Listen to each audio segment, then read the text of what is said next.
Mga balita sa loob ng bayan. Mga balitang dapat mong malaman. Balitang makatotohanan. Balita na ang direksyon ay pagunlad ng bayan. Balitang Bayan! Magandang araw ng Sabado. Ngayon po ay ika-17 araw ng Mayo, taong 2025. Ako po si Joshua Erming Hospital mula sa Southern Palawan Christian Academy of the Philippines Incorporated. At ako naman po si Janine Angela Cleto. Kami po ang maghahatid ng makabuluhang balitang bayan na aming nakalap sa bayan ng Brooks Point ngayong linggo. Mga balita sa loob ng bayan. Mga balitang dapat mong malaman. Balitang makatotohanan. Balita na ang direksyon ay pagunlad ng bayan. Balitang Bayan! Narito ang ulo ng mga balita na hayag sa atin ng SPCA News Team. M-Peso, pinangunahan ang Labor Day Celebration 2025. Mga sundalo ng Pilipinas at Amerika nagsagawa ng pagsasanay sa Barangay sa Mariñana para sa Balikatan 2025. Refresher training para sa mga poll workers, isinagawa sa bayan ng Brooks Point. Rapid Damage Assessment and Needs Analysis Training, pinangunahan ng MDRRMO. Department of Human Settlements and Urban Development Mimaropa, nagbigay ng courtesy visit sa Brooks Point ukol sa 4PH housing program. Mga opisyal ng National Commission on Muslim Filipinos nagpahayag ng suporta sa mga komunidad ng Muslim sa bayan ng Brooks Point. Kaugnay ng balitang ito, pasilidad ng AA Slaughterhouse para sa halal meat processing, sinuri ng NCMF sa bayan ng Brooks Point. 4H Club Brooks Point nagsagawa ng pagpupulong para sa gaganapin Municipal Youth Cup. MSWDO, ginawaran ng sertipiko ng pagkilala ang 3 batang bayani ng Brooks Point. At Child Development Workers, isasama na sa Teachers Day Incentive sa bayan ng Brooks Point. Magbabalik ang SPCA News Team para sa mga detalye ng Balitang Bayan. Mga balita sa loob ng bayan. Mga balitang dapat mong malaman. Balitang makatotohanan. Balita na ang direksyon ay pagunlad ng bayan. Balitang Bayan! At nagbabalik ang ating Balitang Bayan. Tayo po ay manatiling nakatutok sa programang ito para sa ating unang balita. M-Peso pinangunahan ng Labor Day Celebration 2025. Tunghayan natin ang detalye sa balita ni SPCA News Reporter John Ligpan. Balitang Bayan! Bilang selebrasyon sa araw ng mga manggagawa ngayong taon, pinangunahan ng Municipal Public Employment Service Office, MPESO, ang kauna-unahang Labor Day celebration sa bayan ng Brooks Point noong Huwebes, May 1, 2025 sa Octagon Plaza, Barangay Poblacion, District 2, Brooks Point, Palawan. Sa pangunguna ni MPESO Manager Abilin Malong Benedito, nagsimula ang programa sa isang parada na dinaluhan ng iba't ibang pribadong kumpanya sa bayan ng Brooks Point. Sa pagbubukas ng programa, naghatid ng mensahe si Executive Assistant Bernardo Ton Abingoza Jr. Bilang kinatawan ni Mayor Cesario R. Benedito Jr. sa kanyang talumpati, kanyang binati ang mga dumalo sa programa at kanyang binigyan diin ang kahalagahan ng sektor ng mga manggagawa sa patuloy na pag-unlad ng lokal na ekonomiya ng Brooks Point. Nagpatuloy ang programa sa Eco Mascot Contest at Hataw Trabaho Dance Contest na dinaluhan ng ilang kumpanya at organisasyon sa bayan. Ginawaran din ang mga nanalo sa online at on-the-day contest, kung saan itinanghal na kampiyon si Aaron Aguilar sa Labor Day TikTok Challenge, si Charis N. Valadores sa Labor Day Digital Poster Slogan Making Contest, si Karen May Ojena na Second Pisography Photo Contest, ang BPRWWSA sa Eco Mascot Contest at ang Biraca General Hospital Incorporated sa Hataw Trabaho Dance Contest. Naghanda rin ng raffle draw at parlor games ang MPESO bilang pagpapatuloy ng kanilang programa na masiglang sinalihan ng mga membro ng mga pribadong kumpanya na dumalo sa naturang selebrasyon. John C. Ligpan, Southern Palawan Christian Academy, nag-uulat para sa Balitang Bayan. Salamat, John. At sa Balitang Pangbayan, mga sundalo ng Pilipinas at Amerika nagsagawa ng pagsasanay sa Barangay sa Mariñana para sa Balikatan 2025. Para sa detalye, Narito si SBCA News Reporter Gillian S. Latube. Balitang Bayan. Nitong Biyernes, Mayo 2, 2025 ay nagsagawa ng pagsasanay ang Philippine Marines at Philippine Navy sa Sitio Tagpait, Barangay Samariñana, Brooks Point, Palawan bilang paghahanda sa gaganaping Balikatan Exercise 2025 sa bayan ng Balabac sa darating ng Mayo 4, 2025. Kasama ang mga sundalo mula sa United States of America. Bahagi ito ng mas malawak na hanay ng mga aktibidad na tumuto sa pagpapalakas ng kanilang tactical koordinasyon, pagbabahaginan ng mga kaalaman sa disaster response, at pagpapahusay ng interoperability sa larangan ng depensa. Layunin ng aktibidad na ito ang maiangat pa ang ugnayan ng sistema ng gobyerno ng Pilipinas at Amerika, pag-isahin ang mga kapasidad at kakayahan ng mga magiging sundalo, at mas mapalakas ang alyansa ng dalawang bansa. Ito ay patunay ng malalim ng demonstrasyon ng kanilang commitment para sa matatag na seguridad at katatagan ng bansa, gayo din ng rehiyon ng Indo-Pacific. Sa kabuuan, ang pagsasanay na ito ay nagpapakita ng kahalagahan ng patuloy ng kooperasyon at pagkakaisa ng Pilipinas at Estados Unidos sa harap ng hamon ng seguridad at isang mahalagang hakbang tungo sa mas ligtas, matatag at mapayapang kinabukasan para sa lahat. Gillian S. Latube, sa Southern Palawan Christian Academy of the Philippines Incorporated, nag-uulat para sa Balitang Bayan. Maraming salamat sa iyo, Gillian. Susunod, refresher training para sa mga poll workers isinagawa sa bayan ng Brooks Point. Tunghayan natin ang buong detalye sa ulat ni SBCA News Reporter Neil Mark Macato. Balitang Bayan. Isinagawa ngayong Mayo 5, 2025 ang refresher training for poll workers sa Octagon Plaza, Brooks Point, Palawan. Dinaluhan ito ng mga piling guro, ilang individual at mga kawani mula sa LGU na naatasang magsilbi sa halalan 2025.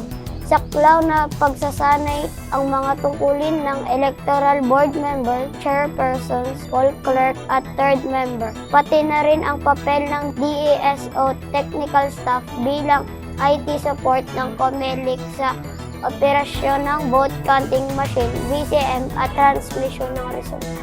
Dumalo rin si Dr. Paterno S. Marquez, Public Schools District Supervisors ng South Brooks Point upang pangunahan ang programang at magbigay ng mahalagang paalala sa mga poll workers. Samantala, pinangulahan ni Election Officer 3 Mark Raymond D. Garduse ng COMELEC Brooks Point ang pagbabalik talakay sa mga pangunahing proseso ng halalan tulad ng final testing and sealing, FTS, mga paalala para sa mismong araw ng eleksyon at ang kahalagahan ng security plan upang matiyak ang kaayusan at kaligtasan sa bawat presento.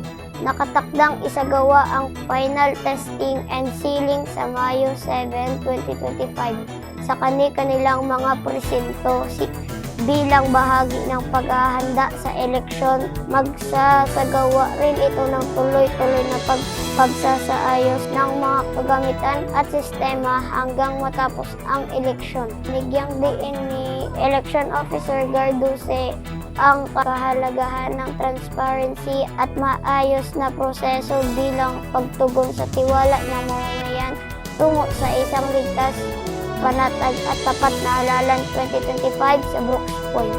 Neil Mark D. Macato, Southern Palawan Christian Academy of the Philippines Incorporated, nag-uulat para sa Balitang Bayan. Salamat sa iyo, Neil. Rapid Damage Assessment and Needs Analysis Training, pinangunahan ng MDRRMO sa ulat ni SBCA News Reporter Sophia Catnis Perez. Balitang Bayan. nagsimula nitong Lunes, April 28, 2025.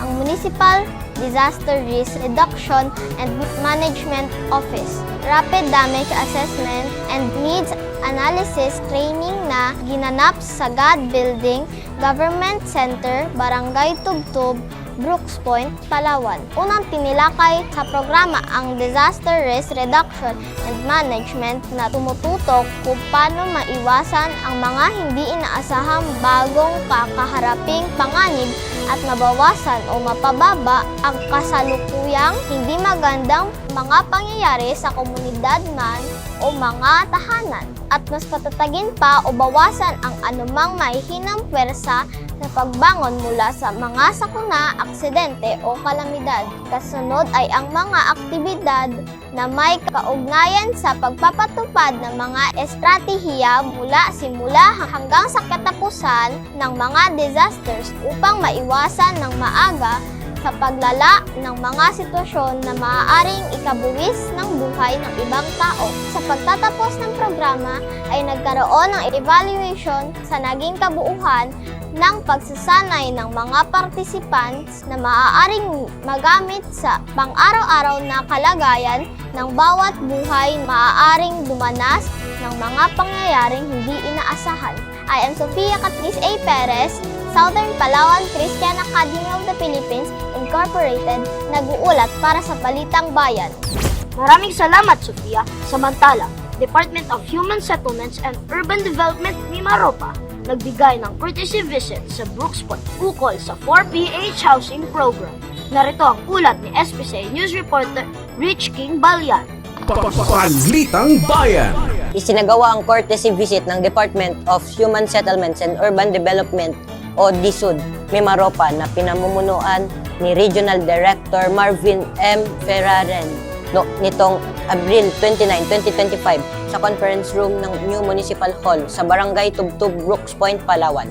Ito ay pinangunahan ni Municipal Administrator Edgar Lacandaso bilang pansamantalang kahalili ni Mayor Cesario R. Benedito Jr. kasama sina MPDO, ENP, Joey Piramide, mga personnel mula sa FGDI at iba pang mga kinatawan ng DSUD Mimaropa. Layunin ng nasabing pagbisita na talakayin ng mga planong pagpapatupad ng programang pambansang pabahay para sa Pilipino o 4PH na proyekto ni Pangulong Ferdinand Bongbong Marcos Jr. Kabilang na ang paghahanap ng mga posibleng benepisyaryo sa mga itatayong proyektong pabahay. Bukod dito, napag-usapan din ang pagsisimula ng pagbibigay ng mahalagang impormasyon ukol sa mga darating na proyekto ng mga developers at contractors. Katuwang ng pamahalaang lokal at ang pag-ibig dahil kailangang maging miyembro ng Pag-ibig Fund ang sinumang magiging benepisyaryo sa nasabing programa. Ang hakbang na ito ay patunay na patuloy na tinututukan ng lokal at pamahalaan ng Pilipinas sa pagbibigay solusyon sa problemang pabahay dito sa ating bansa. Rich King Balyan, Southern Palawan Christian Academy of the Philippines Incorporated, nag-uulat para sa Balitang Bayan. Salamat sa iyo, Rich King. Susunod, mga opisyal ng National Commission on Muslim Filipinos nagpahayag ng suporta sa mga komunidad ng Muslim sa bayan ng Brooks Point. Balitang hatid sa ating SPCA News Reporter Bernice Dalabahan. Balitang Bayan.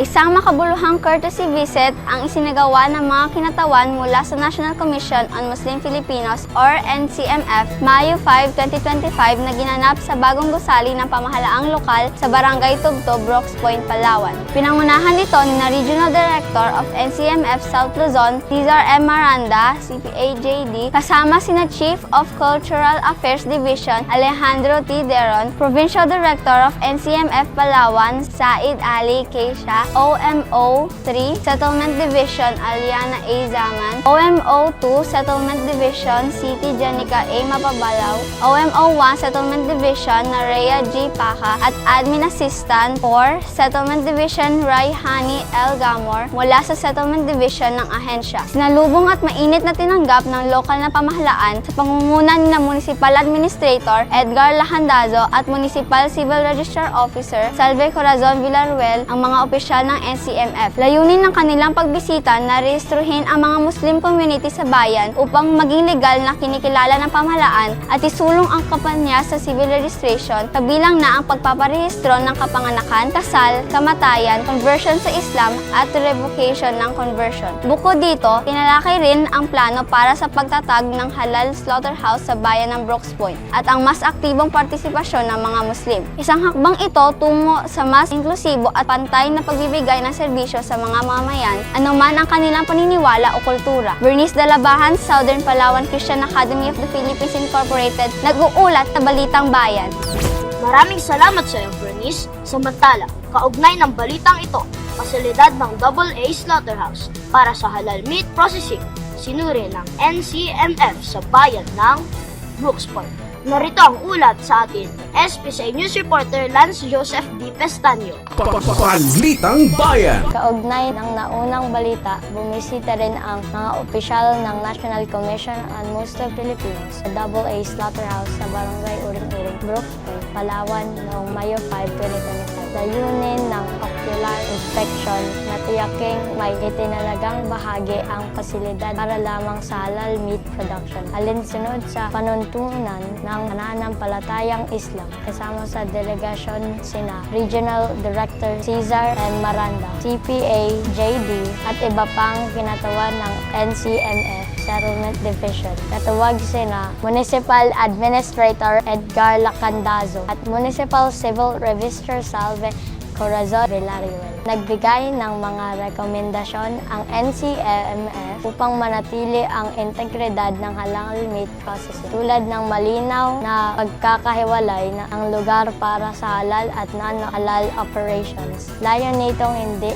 lamang matiyak ang pagsunod sa halal standards kundi mabigyang galang ang paniniwala at pangangailangan ng mga kapatid nating Muslim sa komunidad ng bayan ng Brooks Point. Ang hakbang na ito ay patunay na pagtutulungan ng lokal na pamahalaan at pambansang ahensya para sa isang inklusibo, pantay at may malasakit na serbisyong pampubliko para sa lahat. Lance Pestaño, Southern Palawan Christian Academy of the Philippines Incorporated, nag-uulat para sa Balitang Bayan. Salamat sa iyo, Lance. 4-H Club Brooks Point, nagsagawa ng pagpupulong para sa gaganaping Municipal Youth Camp sa ulat ni SPCA News Reporter Charles Badenas. Balitang Bayan. Pinangunahan ni Community Affairs Office Signate at 4-H Club Brooks Point Municipal Federation President Randy B. Rianera na kasalukuyang 4-H Club Provincial Federation President din sa buong Palawan ang pagpupulong ng mga 4-H Club President mula sa 8 barangay ng bayan ng Brooks Point noong Biyernes, Abril 25, 2025 na ginanap sa Conference Room, New Municipal Hall, Barangay Tubtub, Brooks Point, Palawan. Kanilang tinalakay sa pagpupulong ang mga mahalagang detalye kaugnay ng kanilang paparating na Municipal Youth Camp na kilala elementary school sa Barangay Malis, Brooks Point, Palawan sa darating na Mayo 28 hanggang 30, 2025. Ayon sa kanilang pagpupulong, inaasahan nila na dadalo ang mahigit 100 young farmers ng bayan ng Brooks Point. Layunin ng youth camp na ito ang makapaghatid ng mga bagong kaalaman sa mga kabataan patungkol sa pagtatanim at iba pang mga saping pang-agrikultura upang mapaunlad ang kanilang kaalaman sa pagsasaka o pagtatanim at maipakita ang kahalagahan nito sa kanilang pang-araw-araw na pamumuhay. Charles Badenas, Southern Palawan Christian Academy of the Philippines Incorporated, nag-uulat para sa Balitang Bayan. Maraming salamat, Charles. Susunod, MSWDO, ginawaran ng sertipiko ng pagkilala ang 3 batang bayani ng Brooks Point. Narito ang ulat ni SPCA News Reporter Neil Suero. Balitang Bayan. Sa lingguhang flag ceremony na pamahalaang lokal ng bayan ng Brooksport, pinarangalan ng Municipal Social Welfare and Development Office MSWDO at binigyang pagkilala ang 3 kabataang nagpakita ng katapangan at malasakit matapos iligtas ang isang nawawalang batang babae na kanilang natagpuan sa Sitio Balacan, Barangay Pangubilian, Brooksport, Palawan. Pinalala ang 3 kabataang bayani na sina Jeric Ordila, 10 taong gulang, Zacayo Miro Araulio, 11 taong gulang, at Arnold Mandili, 14 na taong gulang, na agad na kumilos at humingi ng tulong matapos matagpuan ang batang babae. Pinara nila ang isang dumaraang PNP vehicle upang agad itong maipagbigay alam sa mga otoridad at matulungang makauwi na ligtas ang bata. Dahil sa kanilang mabilis na aksyon at malasakit, naging instrumento sila ng kaligtasan at pagbalik ng bata sa kanyang pamilya. Pinangunahan ni MSWDO Rinaldo Bacosa ang pagpaparangal sa mga kabataang bayani at kanilang mga magulang sa lingguhang flag ceremony na lokal na pabahalaan ng bayan ng Brooksport na ginanap nitong Lunes, May 5, 2025 sa harapan ng New Municipal Building, Barangay Tugto, Brooksport, Palawan. Isinabuhay na 3 kabataang ito ang tunay na diwa ng kabayanihan at ito ay ang paglingkuran ang kapwa ng may tapang, malasakit at puso anuman ang edad. Neil Asuero, Southern Palawan Christian Academy of the Philippines Incorporated, nag-uulat para sa Balitang Bayan. Salamat sa iyo, Neil. At Child Development Workers, isasama na sa Teachers Day incentive sa bayan ng Brooksport. Balitang hatid sa ating SPCA News Reporter, Zane Haven Marquez. Balitang Bayan.